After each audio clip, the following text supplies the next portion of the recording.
fallu attendre la fin de la Deuxième Guerre mondiale pour commencer à conceptualiser, par exemple, le trauma chez l'enfant, avec des grands auteurs comme Anna Freud, sa fille, et Winnicott, qui pour moi sont les deux grands auteurs de la pédopsychiatrie moderne, qui ont permis de conceptualiser les effets directs et indirects, à court terme, à moyen terme et à long terme, et qui ont mis au service de la société des éléments de la pédopsychiatrie. Winnicott faisait des grandes émissions à la BBC pour que tout le monde puisse comprendre ce qui se passe pour les enfants et les effets très importants,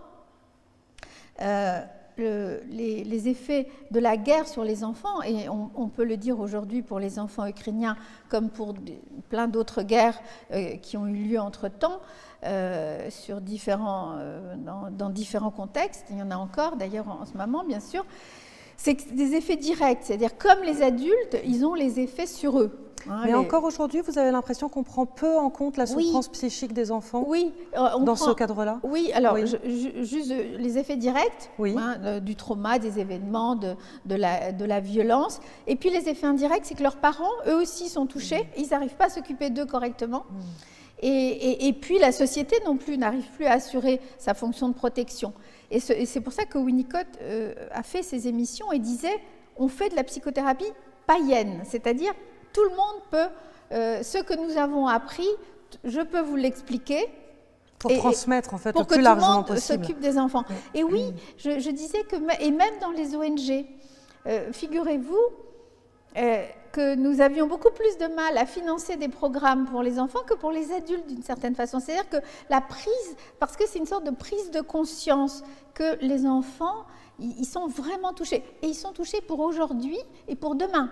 Parce que eux, ils vont grandir en intégrant dans leur fonctionnement les effets de cette guerre, l'insécurité, le fait qu'ils ont perdu confiance dans les adultes pour les protéger, les blessures de la théorie de la vie. La théorie de la vie, c'est plus fort c'est-à-dire se représenter la vie, c'est pas si évident que ça et c'est beaucoup plus difficile que se représenter la mort. Et les enfants, ils doivent grandir, ils doivent, par exemple à l'adolescence, mais c'est tout au long du développement, ils doivent se dire la vie, elle vaut le coup d'être vécue. Sinon, j'ai même pas envie de devenir adulte. Et la guerre, elle touche autant la théorie de la vie que la mort. Évidemment, la mort, c'est évident.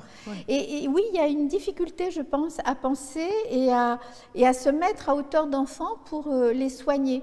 Avec, par exemple, alors l'exemple extrême, c'est les bébés. On a l'impression que les bébés, parce qu'ils sont dans les bras, et encore, les bras de la mère, ils sont inquiets.